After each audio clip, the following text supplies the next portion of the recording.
4 game yang mempertemukan Pacific Cesar Surabaya versus Dewa United Surabaya, West Bandit Solo versus Evo Standar Bogor, Bumi Borneo Pontianak versus Amarta Hang Tua Jakarta, serta Satria Muda Pertamina versus Bali United Basketball terpaksa ditunda usai pihak Indonesian Basket League atau IBL melakukan retest COVID-19 terhadap semua pemain dan ofisial.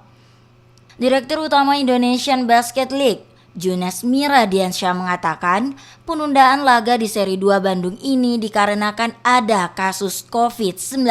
Lihat jika ada kasus yang positif, untuk mitigasi atau pencegahan penyebarannya kita harus tunda sementara pertandingannya. Ya, bukan berarti tidak ada pertandingan, tapi kita tunda.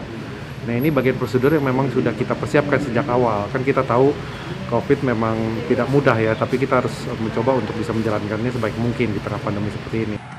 Indonesian Basket League IBL Seri 2 di Gor Cetra Arena Bandung akan digelar hingga 5 Februari. Selama penyelenggaraan akan dilaksanakan dengan protokol kesehatan yang ketat. Ahmad Fadlillah, Kompas TV, Bandung, Jawa Barat.